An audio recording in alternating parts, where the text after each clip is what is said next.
Tick tock, tick tock, tick tock. We're back. Radio tipping point.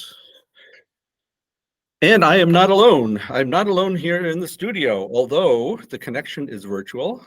I am blessed to have Andrew Crosby with me today from Third Horizon Earth. And both Andrew and I are going to go on a journey. And you will be able to follow us on this journey. We're not quite sure where we're going to go. Both Andrew and I feel very confident that that destination, that undetermined destination, will be so fascinating that we could have never imagined that in advance. Am I wrong here, Andrew? You're not wrong, Mike. We just never know where we're going to end up. Isn't that wonderful? It's always lovely, isn't it? It is. It truly is. Andrew, thank you very much for your time. The first question I would have is, how did you come up with this name of Third Horizon Earth? Good for you. Hardly anyone asks that. Really? But it's the most fascinating thing. You would have to, it didn't come by happenstance, right? Right. It's kind of bizarro, right? So, okay, Third Horizon Earth, like shorthand, we can get into that, but it's let's say it's a think tank for regenerative development. I'll tell you more about that. But the concept of Third Horizon and the Third Horizon model is something that comes out of the 1990s, and it's a way that was presented by these partners at McKinsey to think about how innovation happens and how corporations innovate. But it was later adapted by people who are in the regenerative development space to talk about how we could think about societal transition and transition of the way we think. So the basic concept of Third Horizon of the model is you have different levels of innovation or potential innovation. And one is the sort of first horizon. It's what's right in front of you, right? What are you working on now? The second horizon would be, okay, what are those sort of stretch ideas that you're pretty sure are coming and you're positioning yourself for? And then the third horizon is sort of like where the seeds of the future are planted. We don't know what they are. It's like a, it's a constellation of things happening, some of which will come into being and others which won't. And the way it was meant in the corporate sense was about sort of portfolio theory, in a way, thinking about where you put your different, which baskets you put your different eggs in, if you will. And in the regenerative space, at least in my interpretation, has come to mean, how do we transition the way of thinking and doing? And we're in a time in history now where I believe that we have a huge opportunity, but also an imperative to change the way we think towards more systemic, holistic models. And that third horizon concept, that what's off there, the seeds of the future, is what I was thinking about when I created Third Horizon Earth, because I kept seeing all of these amazing organizations and efforts and communities and people who are doing things. And I thought, but they're so far from what our current sort of mainstream economy is. So, but what if we could actually try to cultivate that third horizon? So this is where Third Horizon Earth comes from. It's not a literal translation, but the Third Horizon Earth, the sense is that we're trying to cultivate that future thinking, and that's what we're doing with the organization. A lot of thoughts that went through my mind and that of what you were talking about, but probably the most prominent one, and I think the one where we have the most difficulty as human beings, is all tied to this concept of ambiguity. And within this third level, the one that you're talking about, it means that we need to take more of an emergent approach. We need to be able to feel comfortable in not necessarily always having the answer, but feeling confident that we are on the right path. Or conversely, if we find ourselves not to be on the right path, that we're able to make that adjustment if and then what necessary. Do you think I'm far off the mark there? Yeah, I think you're right. So ambiguity or lack of certainty. Like what happens if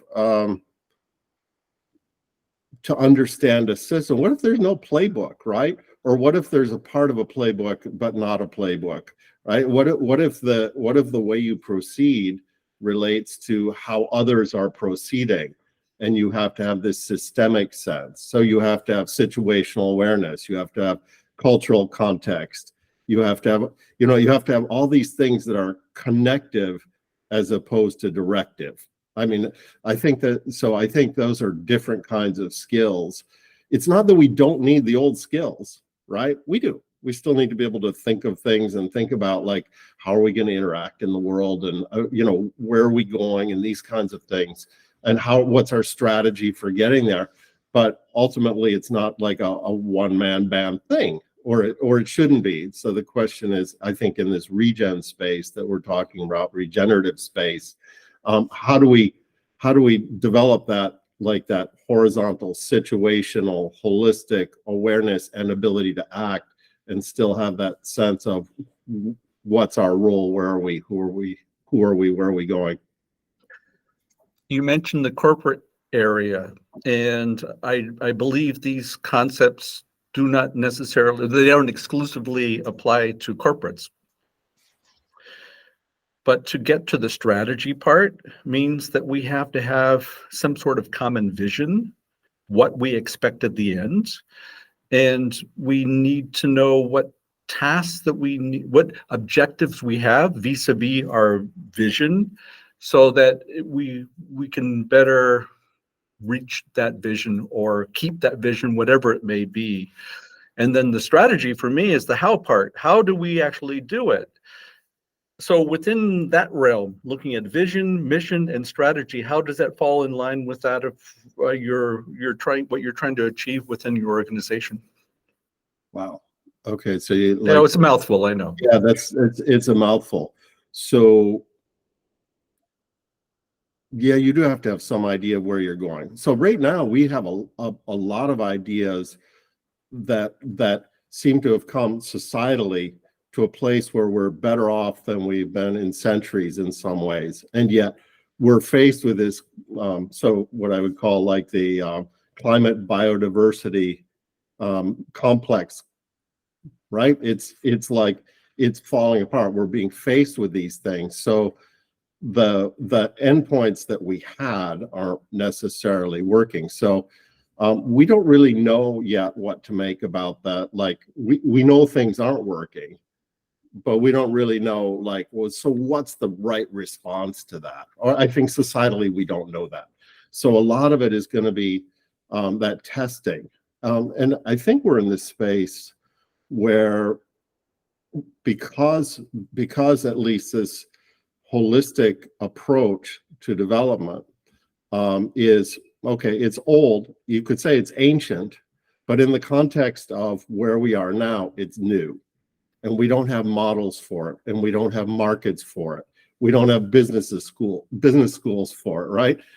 And that means that what we've got are all these entities out there, and there are thousands, if not hundreds of thousands, who are starting to try and design in this new way. And they're trying to say, okay, how do we create these virtuous systems, either in our communities or across fabrics of communities or industries?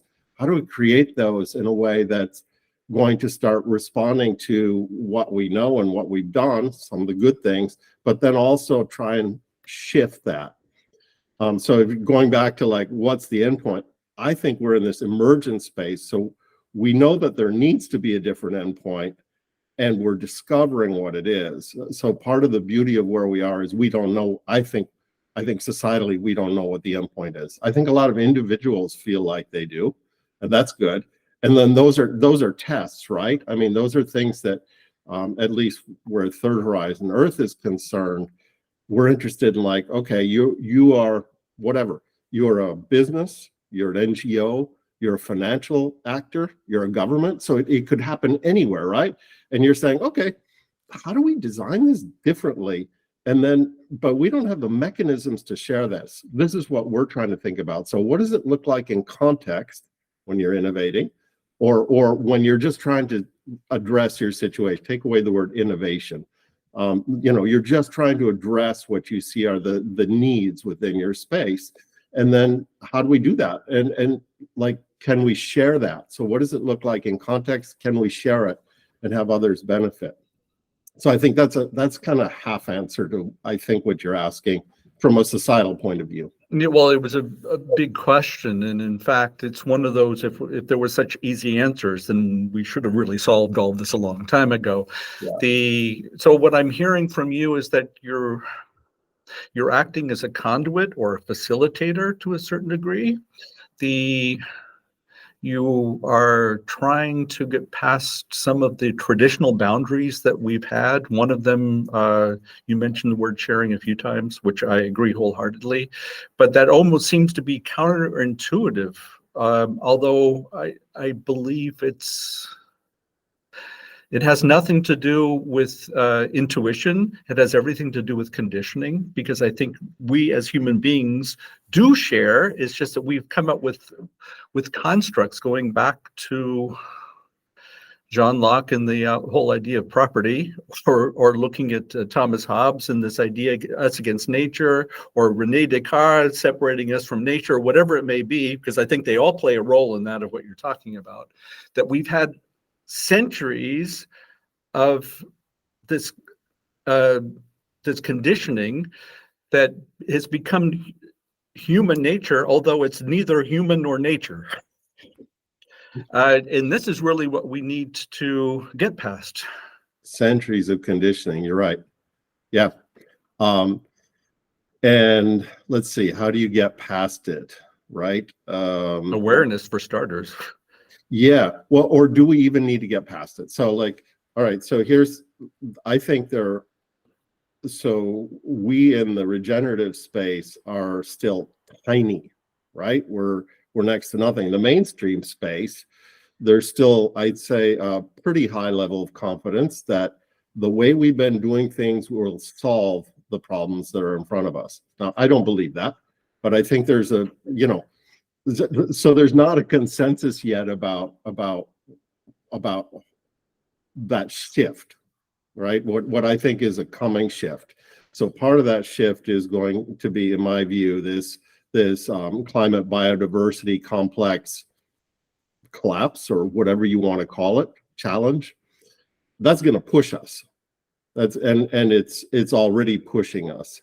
And then, so are we going to do the same things, just more of it? Well, we've been trying that, since 2015, since the Agenda 2030, we've been doing more of the same, and it hasn't had a significantly positive impact to overcome the negatives that are happening. So then, do we put any of our resources into trying to do things differently? Okay, my answer would be yes, because it's not, the other ways aren't yet working really. We don't see them making a change. So then what is that ethic that we're putting in? All right, so there are people out there who are doing it. So one of my points would be, already there's thousands and thousands of people who are trying things differently, and they're already in the world, meaning they're already surviving, they're already doing it. We could enhance that space dramatically. So part of your question is about, well, will people share these things?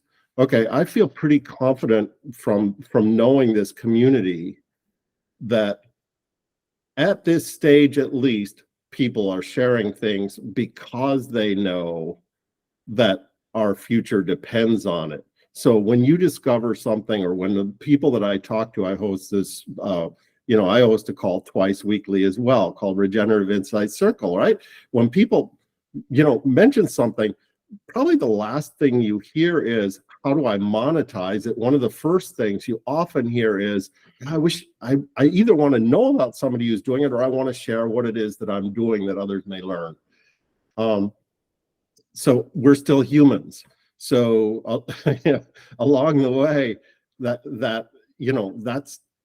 there are certain aspects of our being that we're maybe not going to change fundamentally. We have to still figure out how to manage conflict and things like this. How do we manage sharing? How do we manage those tensions? the way we've been doing it until now has been largely through market operations and war and so on. And I don't suggest we throw out markets, and I'm not sure we're going to be able to avoid war always in the future. But I do see us in this place that's different now, with a group of people that are different, and like the big challenge is to say, okay, can we demonstrate, or are there people out there who are demonstrating now that they can achieve some of these things that we want societally in a way that is better than what's being done already? And then if they are, how do we do more of that? Or how do we build both that ethic? It's not a technical thing only. How do we build that ethic? So I don't really have exactly the answer for you, Mike. It is ingrained. Let me give you one other piece, which I find. So usually people are thinking about all the negatives that are going on. Okay, but here's another way of looking at it. We are very nearly globally energy sufficient, very nearly. Peak oil is in sight. All right, and then in terms of food, there's plenty of food produced in this world. It's not properly distributed. Okay, so these are two of the biggest drivers in my mind historically to the shaping of our societies, is a shortage of food and energy. So what if we had enough food and energy? Well, we could. That it's not a technically we can't. We could. So that leaves another opportunity, and there's also an opportunity to say, so do these systems that were built all around shortage and built around limited access, do they still serve the same purpose they did? I would argue no.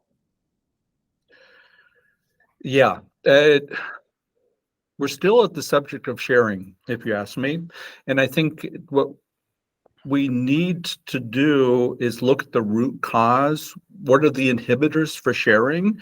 And I think part of it is this idea that we are atomized entities on this planet who have to, out of necessity, take care of our own needs, because if we don't, then the system will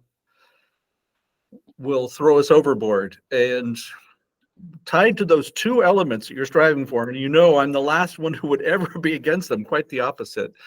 I think that sharing is a key component of reaching both of those goals. And so then we have to dig deeper and find out, well, why do we have all these atomized entities running around? That is, for me, almost the polar opposite of what we need to accomplish precisely those goals. Right. So what if we reconstructed ourselves for flourishing, right? For abundance, and by that I mean, so if the market economy is set to choose winners, what if we change the rules of the game and we focused on what does it take to generate welfare across society? That's not exactly sharing, but it's a different view of what well-being looks like. And in my view, part of that's not utopian, because we have the means. So we have food and we have energy, let's say, or we're going to have them in our, if it's not our lifetimes, our children's lifetimes, it's on the way. And so then the question is, so what does it take to create a flourishing society? And that's about inclusion. And if you want to go back to like economics, it's about ensuring that everyone is actively engaged to the best degree they can be, and they have agency and meaning, right? So it's not just societal purpose, it's that they have something that is meaningful and in which they have some control over their lives. So if I can connect it to one of my favorite authors, his name is Ned Phelps. He was the head of something called the Center, I think it's the Center for Capitalism at Columbia University. The guy's an arch capitalist, but he's somebody I would have been really skeptical about, but he's done this beautiful book called Mass Flourishing. Now it's quite old. It's about 10 years old. And my takeaway from that is that he says the times that human society flourished were when the means of innovation were most widely distributed. In other words, there was large participation in the means of making things, not just in the high technology, not just in these technological revolutions, but when people were able to actually participate in essence, in creating.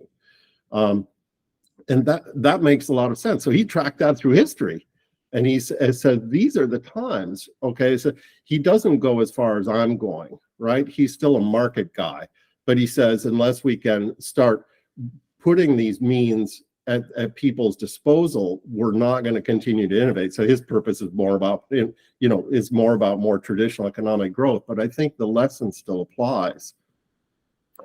You mentioned the Industrial Revolution. I think it might have been before we started the show. This is a disclaimer, but staying in that direction as far as participation and inclusion, and I'll throw in a couple more words into the mix: autonomy and mastery, which also play a very important role. That you could do things on your own, and you can see the progress that's actually taking place due to the efforts of you and most likely, and I would say it's a requirement of those people that we need to be involved for us to actually reach something that we can never do on our own. This all comes into the play. But when we start looking at some of these other concepts that and I knew this was going to happen, that you got me thinking about things, and I'm performing some sort of paradigm shift in my head about this word sharing, because I agree with you. The sharing is the wrong word. It's these it's co-creation that it assumes that we do things together, whereas sharing is almost dualistic. And I never even thought of it from that perspective. So, Andrew, thank you very much for that. Yeah. And this is really part of our problem, that we think that abundance and sufficiency are almost polar ends of the spectrum, whereas actually they're one of the same. That we need to have the sufficiency mindset, that we don't need more than what we need to ensure not only that we continue to have abundance, but we ensure that there's abundance for all.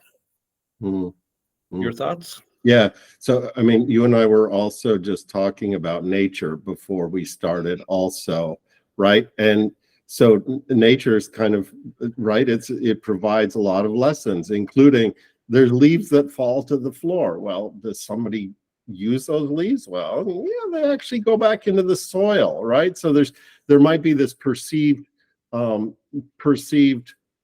imperfections from the old system point of view, which are actually just this like lovely diversity of intertwining and interactions that I think that we should be aiming for societally. This kind of thing where the nature is fulfilling and filling niches and different aspects of intelligent life as it grows and as it evolves. We could use that as a human metaphor as well and say, look, we should, as a society, seek to enable all of that creativity, enable all of it, not say, okay, here are the winners, you're the losers. So if you're not in the winning, you're in the losing, and in the losing, off you go. So I don't really like the loser mindset, because I think it's just so unproductive. I mean, not to mention not very humane either, but it's just not good for us. No, and it's all tied to this dualistic way that we've been conditioned to think, and this transactional element that we have a winner. Our objective is to win. So it's implicit that if we win, then somebody loses. Again, part of this dualism, which is really the problem. But I noticed another trend in this conversation, which is like totally fascinating, that you're always posing this what if, and I keep coming back to these inhibitors. Why can't we? Yeah. And I really fascinating. There was another subject that we started talking about before the show, and that was this idea of growth. I think that this definitely, well, that's what you were talking about, this idea that nature being wasteful, whereas the problem is that nature's not wasteful. The problem is in our perception of that, of what's actually taking place, again, tied to this transactional or utilitarian, or not utilitarian. It's not Can't a think of, yeah, not a bad word. what is the marginal value that's going to be achieved by whatever's taking place, which means that we are very confined in the way that we look at things, which in fact, in my mind, is an inhibitor for us to see these other things that are actually taking place, but we can't see them. Totally. So you just got me thinking, you know, like, okay, so we say we're a think tank for regenerative development. And probably what pops into a lot of people's minds is, oh, they're coming up with the best inventions and sharing them. No, actually what we're doing, or what I think we're doing, is actually teaching people again how to think in a different way. So this is about exactly approaching that challenge that you're talking about. If we've been trained for 200 years to think like this, it's mighty hard to hop out for all of us. But there are people who are doing it. And when you come into contact with it, Mike, you know this from your own work, and I do. When you come into contact with it, you feel like, oh, that's pretty special, actually, what they're doing. How do they do that, right? How is it that they're okay, they're stopping the inputs of fertilizer, they're enriching the soil, they go from one rain-fed crop a year to 365 days of interspersed harvest, right? Their health increases. You know, I'm talking about a particular project I know of in India. It's amazing. So how is that? It's like there's all of a sudden this magic, and you know how much high tech it took? None. You know what it took was a bit of knowledge and shifting the way people were doing things. And when you encounter this different way of thinking, it's beautiful.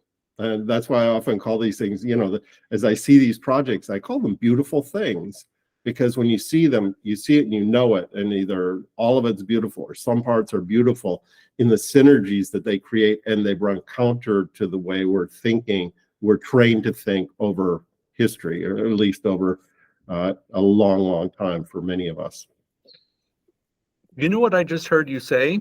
That your organization is primarily tied to the activity of leverage point mining. What does that mean? That you are looking for those points, those small changes that bring massive impact, and you're exploring all of those things that are taking place out there in this beautiful universe that we have, and you're taking all this data in, and you're coming to realizations of these leverage points that are there through the examples of others, and you relish in the beauty of that, of what you just saw. You are amazed by the potential to be found in those things that are already taking place, and you're trying to come up with vehicles so that they could be brought to as many people as possible. Yeah. And it's not the thing. It's like, how do we think about it? Why is this possible? Right. That's very exciting. For me, this is like the most exciting thing on earth. Of course. Right? Yeah. It's the thing, actually. It's Yeah. the thing. And I'm really glad that you brought the conversation back to what you're trying to do, because I'd like to hear a little bit more and share that with the audience, and maybe talking about some of your initiatives that are tied to your undertaking, because I think that will be, for me personally, it'll be more of an insight as to how maybe we can leverage some of those things that you're already doing. Yeah. So let's see. So Third Horizon Earth, I think I told you a little bit about the name, but the organization started as I was trying to think about what else is there besides sustainable development. and I got connected with this thing called the Global Regeneration Collab, and I started meeting these people who were doing impossible and often beautiful things and having a hard go of it. And almost always the problem is not enough money. But I was like, okay, yeah, but there's not enough money because there's no market for this kind of thing. Somebody wants to pay you for the vegetables that you're making and maybe some carbon credit, or the trees that you're growing and maybe some carbon credit, but you're actually doing 5 or 6 other things like improving community health, or like increasing biodiversity that nobody's paying for, right? So you're just producing positive externalities. And when I saw that, and I realized that there were people doing these things, they weren't being compensated, which means they're really having a hard time in today's markets. I thought, okay, first, we should be raising up the way that people are doing these things and creating.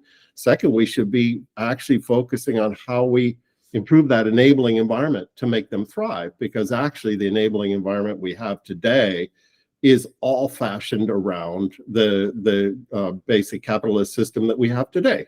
But even worse, because there's all these interests, we have subsidized taking of natural resources. We have subsidies for large agriculture, but not necessarily for small, and so on and so on and so on. So there are regulatory and standards regimes that are set to favor those kinds of things. So as I was convening these people through my meetings, I was saying, okay, we need this sort of cross horizontal flow of not just knowledge, but also inspiration, of way of doing. So Third Horizon Earth is right now, we're a year old.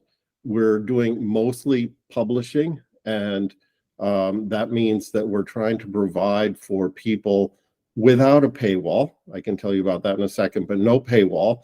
We're trying to provide resources, events, things that people would find useful who think they're in this space. So our theory of change says, if you see yourself in this space, then this is a place for you. We're not trying to change everybody. We're trying to help those who are trying to innovate to share those innovations with others and make them more accessible. So we're trying to create these resources that people would find, but not necessarily all the time. Almost on every call that I'm on, I know somebody who's working on something, and I can point them to 3 or 4 or 5 other things where people are working on things that they might find useful that they haven't seen.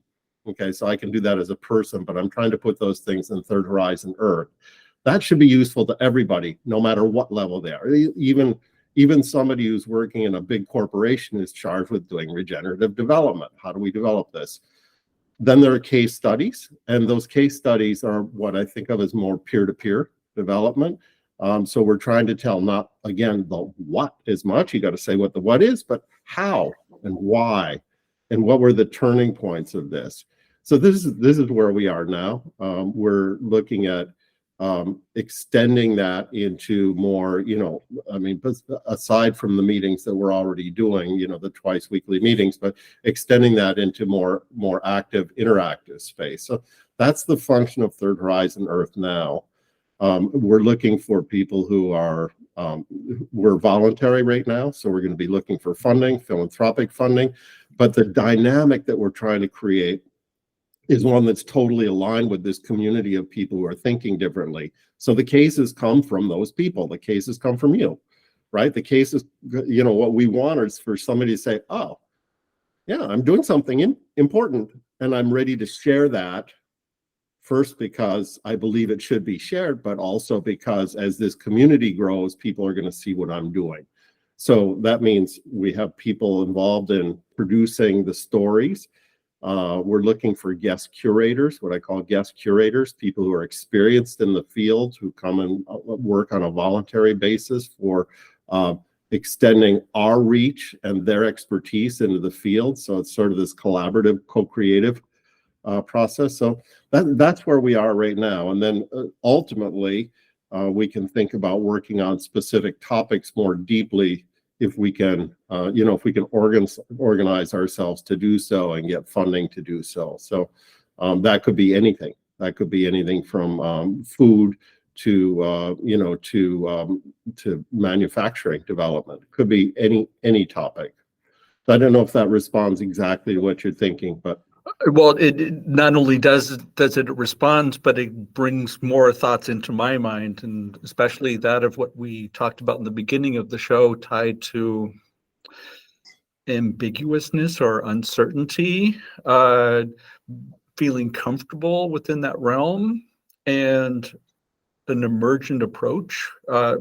You cannot predict what will take place next year, or conversely, when you try to predict what's going to take place next year, you put it in a corset. Whatever you're trying to do is falling within this line, and then if it doesn't quite fit into the corset, you try to shove it in, because your goal is to reach this prediction, because we love predictions these days. We don't have elections, we just have prediction markets. And so the real objective is to say that you're right, which has nothing to do with the goal.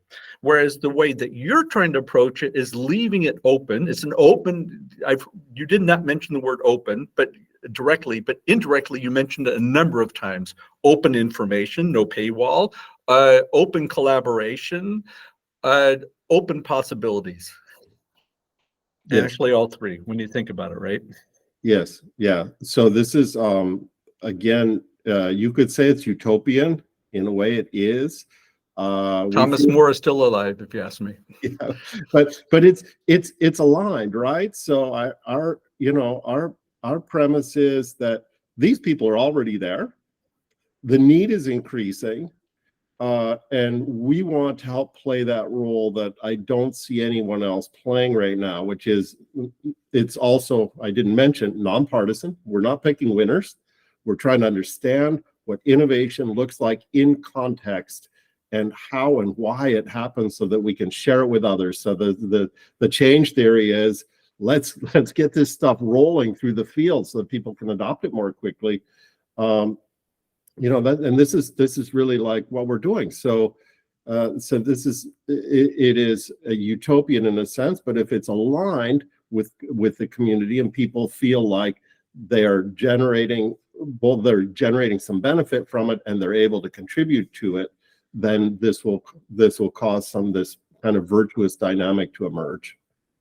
Right, and we need to get past the zero-sum game that we keep playing, that we have winners and losers, and that's all tied to this prediction and picking the winners, and that's assuming that these things are always so clear-cut. And if we look at within the general concept of sustainability or self-sufficiency or steady state, let's stay with steady state, because I think it's probably the most prominent or the most accurate way of describing this, that within a steady state, if you have too much growth on one end, it has the effect on the other side. So this idea of absolute components is a myth.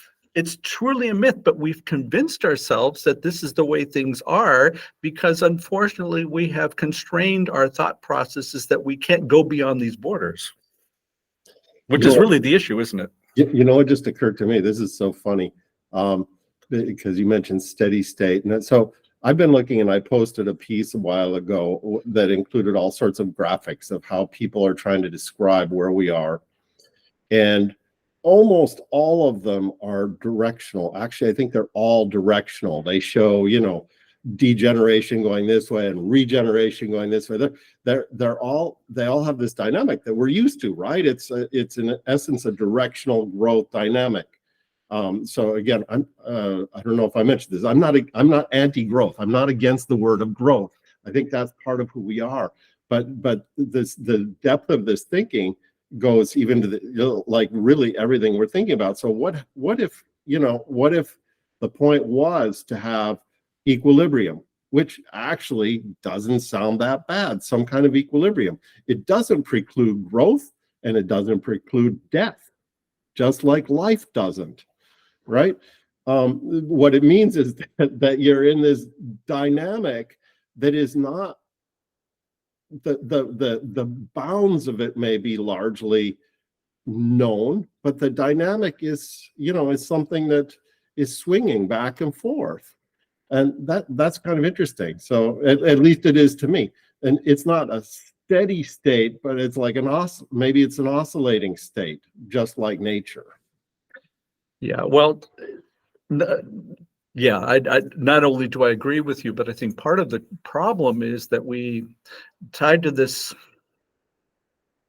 idea of us being atomized entities, that we're only on our own, and we think about this linear lifespan, that we were born, we live, or we say that we're living. Most people don't live, if you ask me, but well, that's a topic for another show.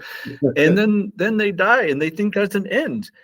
We are a part of a continuum, and part of this is really, I think it's partially anchored within this Western mindset that we have, that we are these unique entities that are here for a time, and we don't really care what takes place. I really do think this is because we don't care about what happens after we are no longer physically part of this planet, and that we do not see ourselves as being a continuum. And couldn't this possibly be the root cause of why we have ended up in this state? Certainly part of it. You know what that makes me think of? You know, my grandparents realized they were part of a continuum. They pretty much knew it. They were, but maybe a little less so than their grandparents. It's hard to say. But somewhere, at least in my experience, somewhere around the 1980s, particularly in North America and Europe, we were all of a sudden taught that the markets could do it, and we were doing public good if we were doing personal good. I mean, that's the way I would interpret it. And actually, a lot of people said that you're this rational actor, and you're doing what's right for society if you just go out and do the maximum for yourself, and everybody else will do the same thing. And then this will all be resolved through markets, and of course we'll have a little regulation to keep things from getting out of control. That definitely has not worked. So we've really, I mean, in my view, in the last 40 years, we've really gone down the wrong path, like dramatically so. Like we were on maybe not the best path to start with, but then it was like, okay, let's detour and really go off the path. That hasn't worked. I mean, it's worked. It's worked to really accelerate our own, destruction of everything that was built before that, at least. Yeah, to look forward, we first have to go look back. And so I'm very appreciative of that, of what you just said, because you and I, we are in the luxurious position to know that there was a life before neoliberalism, that of what you're inferring.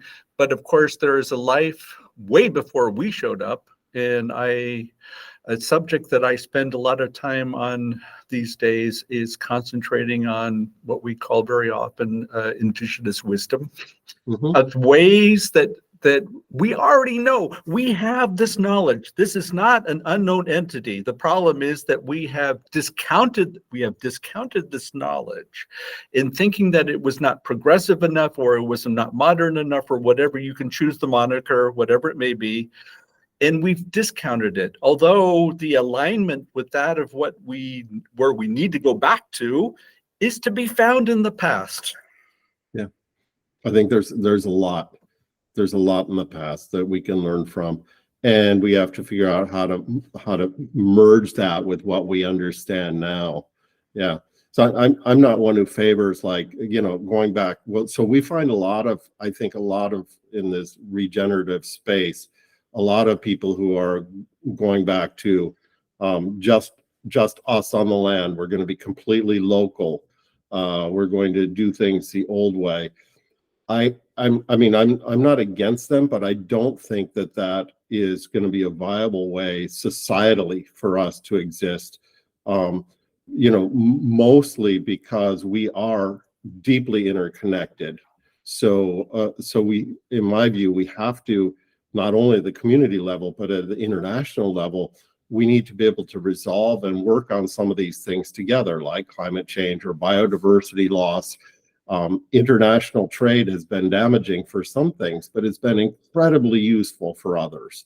Incredibly useful. It's helped to pull populations out of poverty. Yes, it's also helped to derail economies as well. So I'm not saying there's all good or all bad, but we have tools, right? So if you go back to another one of my favorite books called Radical Markets, the authors of Radical Markets are basically proposing alternate ways that we could construct markets to be both more equitable and more efficient. And sort of the bottom line is we're just babies in terms of how we use and think about markets. Up until now, we really haven't done anything more than the most basic job of saying regulate or free. There's so many other ways that we could construct those, but it requires a will to do it. You're going to like this one, I think. There was an article that I read not too long ago. It was called, What's the Matter with Wilderness?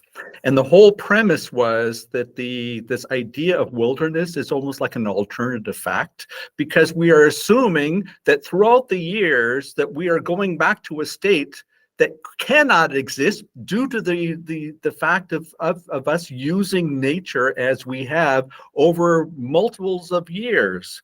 Ooh. And to live within this illusion that all you have to do is turn back the clock and you go back to that previous state is truly an illusion. It's really an illusion. And I think that dovetails in quite well to what you just said. But there's another element to this, and if I like to go back to this idea of indigenous wisdom, does not mean you take those concepts one to one, but you have the ability to understand that there are alternative ways of looking at things, and then figure out from that of what you're able to understand from what you came up with, what can you actually apply today? That's really the key, if you ask me. Yeah. And part of what you're referring to is one resource that, in my view, is absolutely limitless, which is ingenuity, human ingenuity. That is limitless, and the possibilities are amazing. When you talk about landscapes, rice farming in Japan created an incredible ecosystem around rice paddies. So going back there, you're right, absolutely with you. There's no going back, right? There's only going forward, but going forward with wisdom and knowledge and ability to interact and help things to thrive and flourish. That's really interesting. That's a huge growth area. Like, at least conceptually, we have so much room to grow there. Mm-hmm. And there's no contradiction. We're looking at the continuum, understanding that we need to be able to look at the continuum to understand the entire picture, that we are able to tap into that knowledge that is unfortunately gotten thrown to the wayside, which is very important to tap into this. But that does not mean that we go back. We're not going back to the future. We are truly looking forward and trying to create something better than what we've had so far. And obviously we have a long ways to go, just alluding to that of how we started our conversation today. We have a long ways to go, but I feel, not only do I feel confident, but I think we have more known entities than we're willing to realize. And I think this piggybacks also into everything you were saying, Andrew, that there are a lot of people who are doing things. We need to figure out ways to allow them to flourish. Yeah. That's really the key, right? Yeah. Recognizing them and enabling them to flourish. Yeah. Yeah, I think so. And that's actually, what's nice about that for me. I mean, there are many things that are nice about it. First, it's just, the concept is good, but this notion that for me, this is an inclusive democratic approach. It's not for the winners. It's for everybody. Everybody's a winner. And this is what I see. Like, I see people who are all the time who are so disappointed with the sort of that set living situation that they're given. And they're like, it's time to pull up stakes. It's time to do something different. I want to create a farm. I want to have a space for my child. I want clean air. And people are doing that. So there are many, many who are doing it. And it's not it's not the VCs and the big funds and the corporate titans. They're trying to do something also, many of them. And I'm not saying it's bad. Some of it's good. We need to figure out how to integrate those as well. But this one of just people participating and figuring it out, it's partly why I don't want to put a paywall on what we're doing, because actually I think that's movement. It's that should be movement, and there's a lot of those people. They're all over. There's a word that we haven't mentioned so far that for me is very closely aligned with this concept of ingenuity, and that is curiosity. What we want to do is foster curiosity in all people, because by them being curious and saying, what if we tried this? What if we tried this? That is, for me, the impetus of how ingenuity flourishes. Yeah. And so, well, I mean, even starving people are curious. But let's say if we go back to part of the conversation that we had earlier, right? If we had the support system, the enabling environment, including adequate food or adequate energy, if our ethic was to distribute those and ensure that everybody had them, like everybody would have housing potentially, just like that's a right in Geneva, where I'm talking to you from. That's a right of all people in Geneva, but maybe it should be elsewhere. SDG 11. Yeah, but then they're in a position to be curious and a position to create. And I depart from the position, but this is debated in society today. I depart from the position that people want to be creative and they want to be curious. They don't want to sit and watch TV or get drunk all day, or all the fantasies that people have about what others who don't have the same kind of jobs that they do might want to do with that time. I don't believe it. Yeah, neither do I. And I think that the people have a real fear that they are not capable of dealing within that environment. Under the adage, if we think about a transition or transformation, some sort of change, one of the biggest problems we have is that people can't envision themselves how that world would actually look like after the change has taken place. And so we have to start with that vision thing and showing that that not only are we capable, are you capable, but I think the key, Andrew, is that people feel that they're worthy. That's the biggest impediment, if you ask me, because people don't feel that they deserve it. They don't feel that they're worthy, and so therefore they almost try to blow up that concept before it even has a chance to take hold, simply because they're so afraid that they cannot deal with it. Yeah, and maybe that is part of it. I mean, it's also true that 200 years of programming or whatever, that we've been taught that, if you have a little foothold, you better not give it up, because the world's a big bad place, and for most of the world, there's not a safety net. And really, that's what you've been addressing, and that's what we all should be addressing. I'm very cognizant of the time, in comparison to often I have to look behind me. Today, I don't. I want to give you a chance to maybe mention a few things that we haven't had a chance to talk about, and certainly I will ensure that everybody has access to this initiative. And I'm assuming, Andrew, if people are interested in being part of it, that under the adage, if you build it, they will come, then you're trying to get people to come to the place that you've built. Yeah, thank you, Mike. It's been a pleasure to talk. As always, we're looking for people who are interested in what we're doing at any level. We're particularly looking for people who want to enter this regenerative space, who are already in it and want to share. So the website is thirdhorizon.earth. It's not very hard to find. So come take a look. And yeah, that's pretty much all that I would need to say. If people want to be engaged in any way, just reach out to me. The Global Regeneration Collab is there, and there are lots of other initiatives, including ones that you're involved in as well, Mike. There are lots of other initiatives going on where you can connect in and learn a tremendous amount, whether you're like just a newcomer or you've been in this space for a while. There's a lot of opportunity. If I can just kind of piggyback on some of those things that you said, Andrew, I think the real key is that I'm still staying with this concept of worthy, because I do feel that very often people feel that they are not capable, or they're not worthy, or they're not going to do it right.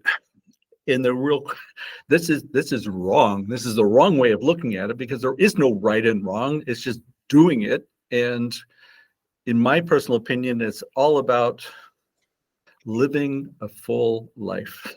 We are in that means that you do not put constraints on whatever those components are, that you embrace everything that comes in your direction and are grateful for that, of what you're able to do with others. And with that, I think that's probably the best closing words that I can come up with to a conversation that has been, like I said in the beginning, I didn't know where this was going to take us. And to be honest, I feel very emotional due to the fact that we together are able to create something much more powerful than we can ever do on our own. And that's only possible because we take an open approach on how all of this is done. So if there was one wish that I could pass on, is that be open and embrace life. Andrew, thank you very much for your time. Thank you, everybody who were stuck around till the end. And we will no doubt be back next week with another rendition of Radio Tipping Point. And with that, I think I'm going to probably need a couple days, at least a couple hours, to settle down after such a meaningful conversation. Andrew, again, thanks a million. Yeah, it will require some thought for me too, Mike. We really delved into it, didn't we? It was a pleasure. Yeah. Why should it be any different this time around? That was good. Man, wow. That was fun. Thank you. I can't tell you how much I enjoy these types of conversations.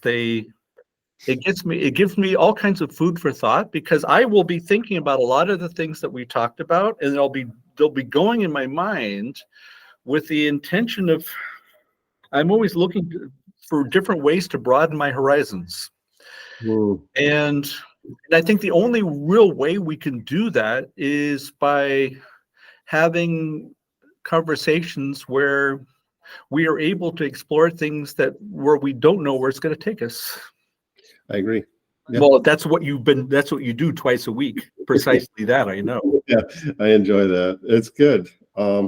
Me too. And also the thing is, that you've noticed, and me too, is that, well, I say some things and then I go, did I mean that exactly?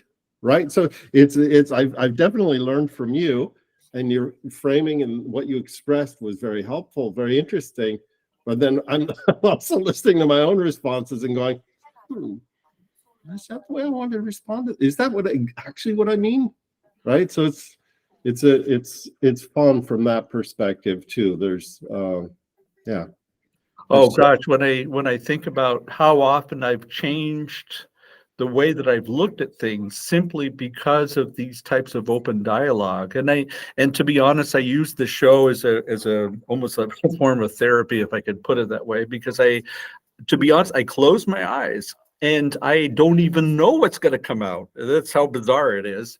Yeah. And it allows me to go into avenues that I probably would never pursue otherwise. One of the ones that I've been spending a lot of time on is this idea of universalism versus particularism. And this, I think, is one of the biggest problems we have today with regards to this polarization, that we have people that are living next to each other, but they're more concerned about people that they don't even know than their neighbor. That's problem number one. Number two, the zero-sum game, and they're getting a lot of populists that are playing into all of this. And and these worlds are so separate from each other, whereas in essence we are one humanity, and it's all about getting back to that human element that we should never discount, and we keep trying to push it to the side because it's just way too messy for us. Yeah. And we just try to stay away. And if we can't get this one together, then it's no wonder that we're not able to achieve what we can. All those things that you talked about today, all those things you talked about.